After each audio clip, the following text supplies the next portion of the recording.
A very good morning to dear students. आज हमारी जो चार प्रेजेंटेशंस हैं, आज जो हमारी 4 प्रेजेंटेशन है बेटा, उनमें से जो सबसे पहले प्रेजेंटर है हमारी वो है Swati. Again Swati inorganic chemistry की प्रैक्टिकल्स के दरमियान जो हम लोग प्रैक्टिकल्स कंडक्ट करते हैं, उनमें से कुछ टेस्ट के बारे में हमारे साथ अपने व्यूज़ या उनकी थ्योरी जो कि उन टेस्ट के दरमियान क्या एक्चुअल में बेसिक कंसेप्ट यूज़ होता है, वो हमारे साथ डिस्कस करेंगे। तो आइए चलते हैं स्वाति के पास। नाउ स्वाति बेटा, you can proceed with your presentation. Thank you, sir. Good morning to everyone. Today we'll study about few tests. First is Lake test for aluminium. Aluminium जो है वो ग्रुप 3rd का एलिमेंट है।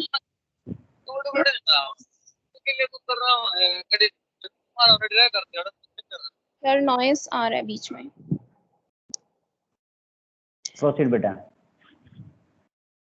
Today firstly we'll study about Lake test for aluminium. Aluminium जो है वो group 3rd का element है। ग्रुप 3rd में 3 एलिमेंट्स हैं, ferric ion, chromium ion and third is aluminium ion. So we'll study about aluminium ion. जो group reagents इसमें हम यूज करेंगे वो है excess of ammonium hydroxide NH4OH in presence of solid ammonium chloride NH4Cl. जो group reagents हैं हमारे वो अमोनियम हाइड्रोक्साइड है in presence of ammonium chloride. जो एल्यूमिनियम और क्रोमियम और फेरिक आयन अभी मैंने बोला था कि ग्रुप 3rd के एलिमेंट्स हैं, उनको फर्स्टली हम इन रिएजेंट्स के साथ रिएक्ट कराएंगे, वहां से हमारे पास हाइड्रोक्साइड्स बनते हैं। तो जैसे 3 एलिमेंट्स थे तो 3 ही हाइड्रोक्साइड बनेंगे, aluminium hydroxide, ferric hydroxide and chromium hydroxide.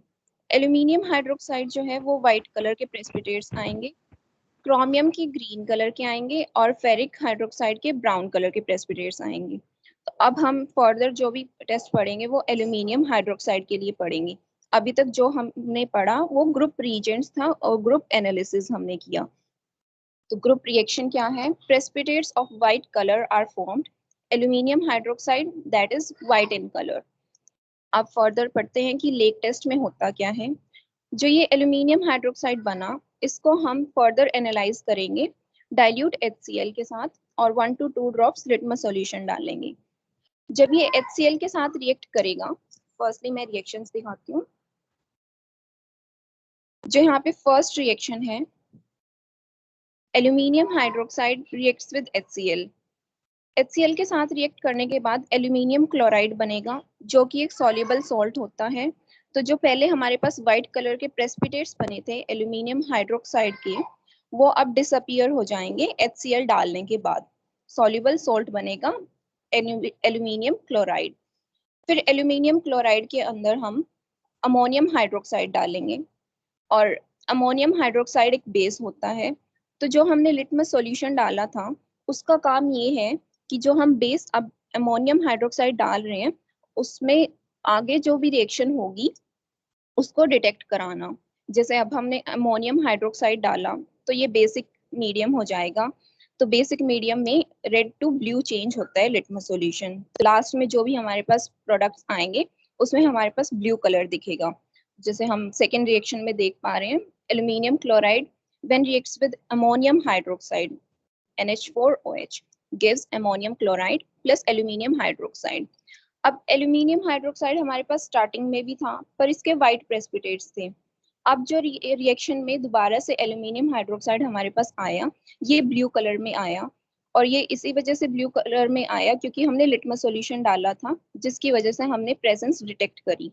तो जो ब्लू कलर है लिटमस सॉल्यूशन का वो प्रेसिपिटेट्स के सरफेस पर एब्जॉर्ब हो जाता है और वो जो प्रेसिपिटेट्स हैं वो फ्लोट करते हुए दिखेंगे हमें क्लियर सॉल्यूशन के अंदर। तो जिस वजह से वो एक लेक लाइक अपीयरेंस देते हैं और इसी वजह से इस टेस्ट का नाम लेक टेस्ट रखा गया है। अब हम थ्योरी पढ़ लेते हैं इस टेस्ट की। Aluminium hydroxide AlOH thrice formed in group analysis dissolves in dilute HCl and 1 to 2 drops of litmus solution to form soluble aluminium chloride. ये जो मैंने बताया था कि HCl में डालने के बाद soluble aluminium chloride बनेगा, प्रेसिपिटेट्स डिसअपियर हो जाएंगी। फिर नेक्स्ट क्या है, aluminium chloride thus formed reacts with ammonium hydroxide to form aluminium hydroxide. तो हमने अमोनियम हाइड्रोक्साइड डाला था फिर, और हमारे पास एल्यूमिनियम हाइड्रोक्साइड बना था, जिसके हमारे पास ब्लू प्रेसिपिटेट्स आए थे लास्ट में। Blue color of litmus solution is adsorbed on the surface of precipitates of aluminium hydroxide formed. तो जो ये ब्लू कलर आया हमारे पास, यही हमारी प्रेजेंस को डिटेक्ट करेगा कि एल्यूमिनियम आयन जो है वो इस सॉल्यूशन में या फिर इस सॉल्ट में हमारे पास प्रेजेंट था। The formation of blue PPT floating in colorless solution confirms the presence of Al3 positive ion. अब नेक्स्ट टेस्ट है बोरेक्स बीड टेस्ट। कोई बोरेक्स का फॉर्मूला बताएगा क्या होता है?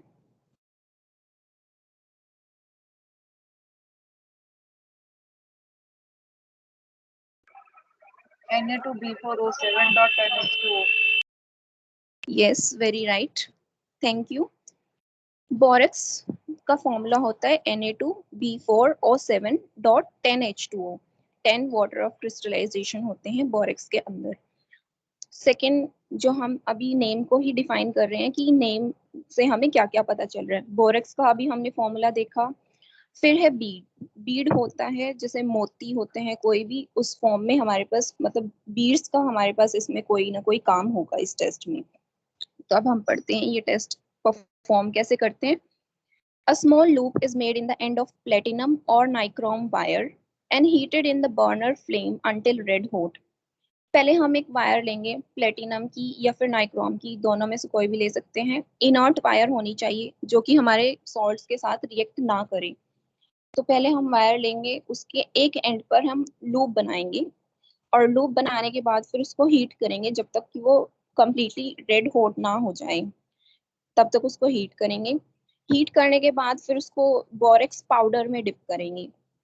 पाउडर में डिप करने के बाद उसके जो लूप था उसके सरफेस पर कुछ पाउडर डिपॉजिट हो जाएगा, और फिर से हम उसको हीट करेंगे, फ्लेम पर हीट करेंगे। तो बोरेक्स जो था वो डिपॉजिट हुआ था, तो वो फर्स्टली स्वेलअप हो जाएगा हीट होने के बाद, फिर श्रिंक होगा। पहले स्वेलअप होगा फिर श्रिंक होगा। श्रिंक क्यों होगा? क्योंकि उसके वाटर ऑफ क्रिस्टलाइजेशन जो थे वो हीट की वजह से निकल जाएंगे, वहां से इवॉल्व हो जाएंगे, और हमारे पास एनहाइड्रस जो भी सॉल्ट था हमारा वो बच जाएगा, मतलब वहां से वाटर ऑफ क्रिस्टलाइजेशन निकल जाएगा, और colourless transparent glass like Beed बचेगा हमारे पास लास्ट में। Colourless transparent glass like Beed. एक बार इसको पढ़ लेते हैं। A small loop is made in the end of platinum or nichrome wire and heated in a burner flame until red hot. A stick made of another inert substance such as magnesium oxide or magnesia stick can also be used. इसमें हम magnesia की stick भी use कर सकते हैं, that is magnesium oxide. ये भी inert substance होता है इस test के लिए।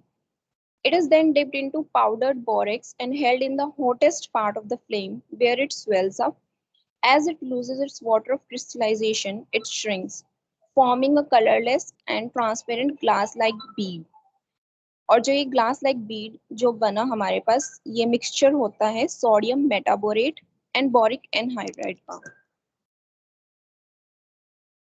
इसमें इस स्लाइड में हमें दिखाया गया है कि लूप कैसे बनानी है और फिर उसको हीट कैसे करना है वायर को। फर्स्ट स्टेप जो हम पिक्चर में देख पा रहे हैं, उसने लूप बनाई हुई है जिसमें कि एक पेंसिल को हैंग करके दिखाया हुआ है कि लूप किस फॉर्म में होनी चाहिए। सेकंड स्टेप है introduction of the wire into the flame, फिर उसको फ्लेम में हीट करके दिखाया हुआ है। फिर थर्ड स्टेप है कि उसको पाउडर में डिप करना है। Making of a loop at the end of wire and introduction of the wire in the flame. फिर नेक्स्ट हम रिएक्शंस देख लेते हैं। टेस्ट में रिएक्शंस क्या क्या होती है। स्टार्टिंग में हमने बोरेक्स का फॉर्मूला देखा था कि बोरेक्स का फॉर्मूला क्या होता है, Na2B4O7.10H2O। हमने इसको लूप पर स्टिक कराया था जब हमने पाउडर में डिप किया था हॉट लूप को। फिर उसके बाद हीटिंग प्रोसेस हमने किया था। हीट होने पर क्या हुआ था कि वाटर ऑफ क्रिस्टलाइजेशन वहां से निकल गया, तो हमारे पास एनहाइड्रस सॉल्ट बच गया Na2B4O7। उसकी हमने फर्दर हीटिंग करनी थी और हमने करी भी थी लास्ट स्टेप में जब हमने अभी पढ़ा था। तो हमारे पास एक बोरेक्स ग्लास बचा था जो कि ट्रांसपेरेंट, कलरलेस सब्सटेंस जो हमारे पास एक मिक्सचर बचा था, और ये मिक्सचर था sodium metaborate and boric anhydride का। बोरिक एनहाइड्राइड है यहाँ पर B2O3, जिसको हम कंबाइंड बोलते हैं बोरेक्स क्लास। इसमें हम कोई भी एग्जांपल लेते हैं, जैसे हमने यहाँ पर स्क्रीन पर दिख रहे हैं कोबाल्ट का एग्जांपल लिया है, CO2 positive response to borax bead test. अब जो बोरिक एनहाइड्राइड था उसके लिए हम आगे फर्दर काम करेंगे। B2O3 plus cobalt oxide, boric anhydride plus cobalt oxide gives cobalt borate, जो कि ब्लू कलर का बीड होगा हमारे पास, और इसका नेम जो है कंप्लीट नेम है कोबाल्ट मेटाबोरेट। तो मैंने बोला था स्टार्टिंग में कि हमारे पास बीड्स की हेल्प से हम कुछ आगे देखेंगे कि इस टेस्ट में बीड का क्या रोल है।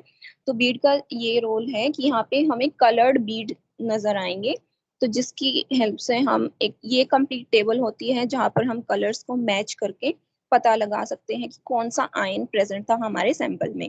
जैसे हमने यहाँ पे कोबाल्ट लिया था एग्जाम्पल, तो कोबाल्ट के लिए हमारे पास ब्लू कलर आया, तो ब्लू कलर को हम मैच करेंगे टेबल में और हमें पता चल जाएगा कि ये ब्लू कलर कोबाल्ट के लिए आया है।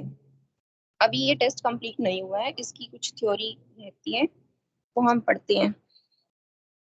The bead is allowed to cool, जो हमने लास्ट में एक बीड बना था हमारे पास, जब हमने पिछली 2-3 स्लाइड पहले पढ़ा था, एक कलरलेस ट्रांसपेरेंट बीड था जिसको हमने बोरेक्स ग्लास भी बोला था। तो उसके बाद से ये थ्योरी है। The bead is allowed to cool and then wetted and dipped into the sample to be tested such that only tiny amount of substance sticks to the bead. फिर हमने उस बीड को, जो कलरलेस बीड हमारे पास आया था, उसको कूल किया और उसको डिप किया, जो भी हमने सैंपल टेस्ट करना है उसमें हमने डिप किया। जैसे हमने पिछली स्लाइड में एग्जांपल लिया था कोबाल्ट का, तो हमने कोबाल्ट का जो भी सॉल्ट था उसके अंदर डिप कराना है उस बीड को। तो बीड को डिप ऐसे कराएंगे हम ताकि उसके ऊपर सिर्फ स्मॉल अमाउंट डिपॉजिट होए सैंपल का। अगर जो ज्यादा अमाउंट डिपॉजिट हो जाता है तो बीड को हीट करेंगे जब हम फर्दर, तो वो डार्क और ओपेक हो जाएगा, उससे हमें कलर एग्जैक्टली पता नहीं चलेगा कि हमें कौन सा कलर मिला है। तो इसलिए हमने स्मॉल अमाउंट ही डिपॉजिट कराना है। The bead is allowed to cool and dipped and wetted and dipped into the sample to be tested such that only a tiny amount of substance sticks to the bead. If too much substance is used, the bead will become dark and opaque. The bead and the adhering substance. Adhering का मतलब है जो substance stick हुआ था. The bead and the adhering substance is then heated in the lower reducing part of the flame and then allowed to cool and color is absorbed. जो हमारा अभी sample हमने डिपॉजिट कराया था उसके बाद हमने हीटिंग प्रोसेस करना है। हीटिंग हम 2 वे से करेंगे, एक बार रिड्यूसिंग फ्लेम में हीट करेंगे, एक बार ऑक्सीडाइजिंग फ्लेम में हीट करेंगे। अब मेरे को कोई ये बता सकता है कि रिड्यूसिंग फ्लेम और ऑक्सीडाइजिंग फ्लेम क्या होती है?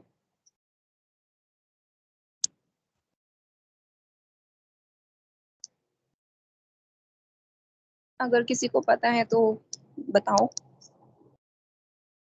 बेटा आप लोगों ने डिस्कस की है इस टेस्ट की थ्योरी, तो उन स्टूडेंट्स को तो आइडिया होगा, तो प्लीज़ वो थोड़ी सी आप हेल्प कीजिए, स्वाति को कोऑपरेट कीजिए। अगर आपको पता है तो प्लीज़ आप शेयर कीजिए अपने व्यूज इससे रिगार्डिंग।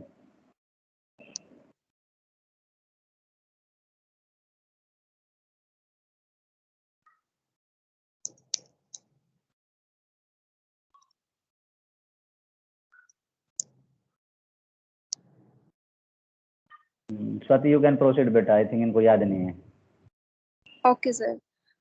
रिड्यूसिंग फ्लेम होती है जो लोअर फ्लेम है और जो ब्लू कलर में हमें दिखती है, उसमें ऑक्सीजन कम यूज होती है और ऑक्सीजन हमें मिलती भी कम है, तो इस वजह से उसको रिड्यूसिंग फ्लेम बोला जाता है। और ऑक्सीडाइजिंग फ्लेम होती है जो अपर पार्ट होता है येलो कलर का पार्ट, वो ऑक्सीडाइजिंग फ्लेम होती है, उसमें ऑक्सीजन यूज भी कम होती है और ऑक्सीजन यूज भी ज्यादा होती है और ऑक्सीजन मिलती भी ज्यादा है उस फ्लेम में, इसीलिए उसको ऑक्सीडाइजिंग फ्लेम बोला जाता है। तो हम पढ़ते हैं फिर से। The bead and the adhering substance is then heated in the lower reducing part of the flame, then allowed to cool and color is observed.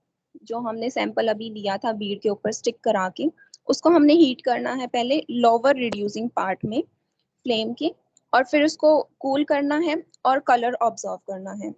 फिर से उस सैंपल को लेना है और अपर ऑक्सीडाइजिंग फ्लेम में हीट करना है अब उसको, और फिर से उसको कूल करना है और उसका कलर नोट करना है।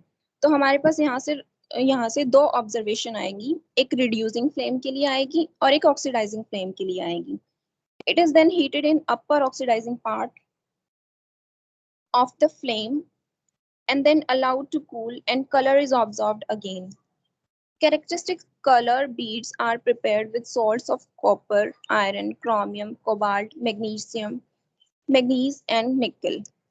तो हमारे पास ये कुछ एग्जाम्पल्स हैं जिसके हमें बीड टेस्ट देखने को मिलता है. जिसके लिए तो हमने अभी दो कलर नोट किए थे, एक अपर ऑक्सीडाइजिंग फ्लेम के लिए, एक लोअर रिड्यूसिंग पार्ट के लिए. तो वो हम आगे एक कंप्लीट टेबल मैंने बनाई हुई है नेक्स्ट स्लाइड में, वो हम चेक करेंगे कौन से आयन के लिए कौन सा कलर हमें मिलता है. After the test bead is removed by heating it to fusion point. अगर कोई आंसर करना चाहे तो फ्यूजन पॉइंट क्या होता है, मैं ये पूछना चाहूंगी.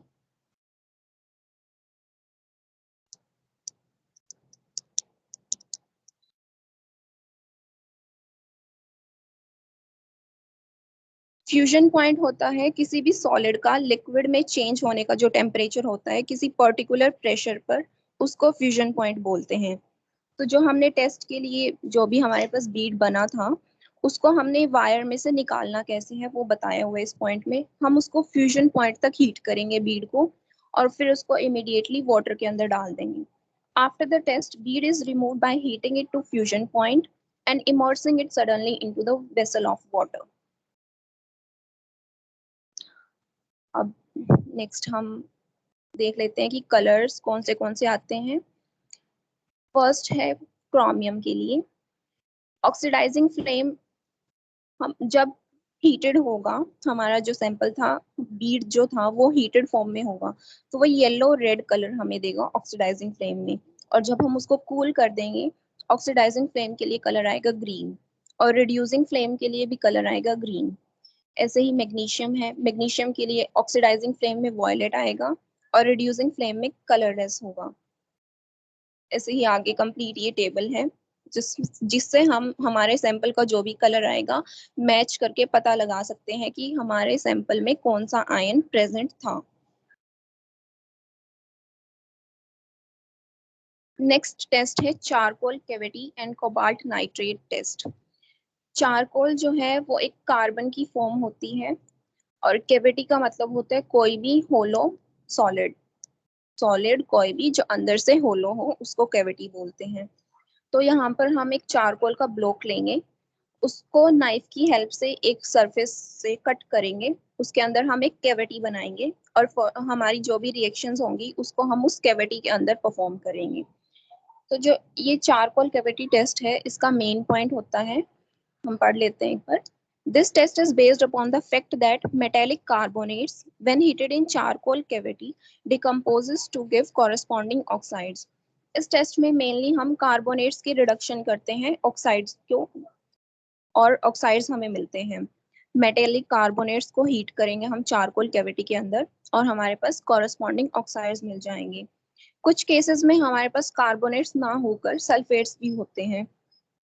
तो सल्फेट्स की रिडक्शन इजी नहीं होती है और कार्बोनेट्स की रिडक्शन इजी होती है.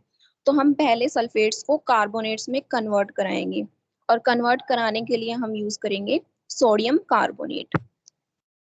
तो पहले सल्फेट्स को कार्बोनेट्स में कन्वर्ट करेगा सोडियम कार्बोनेट और फिर कार्बोनेट्स की फर्दर चारकोल कैविटी टेस्ट में हम परफॉर्म कराएंगे कि आगे हमारे कौन से कलर्स हमें मिलते हैं. तो ऑक्साइड्स तक अब हमने रिडक्शन कर ली. The oxides appear as colored residue in the charcoal cavity.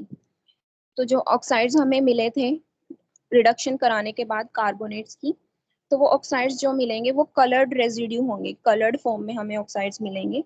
In certain cases, the oxide formed partially undergo reduction to metallic state, producing metallic beads or scales. कुछ केसेस में ये ऑक्साइड्स की further reduction हो जाएगी charcoal की help से और हमें मेटालिक फॉर्म में सैंपल मिलेगा और मेटालिक बीड्स या फिर मेटालिक स्केल्स होंगे जो कि हमें कलर्ड सब्सटेंसेस मिलेंगे. इसके कुछ एग्जांपल्स हैं, हम दो एग्जांपल देख लेते हैं. फर्स्ट है जिंक सल्फेट का.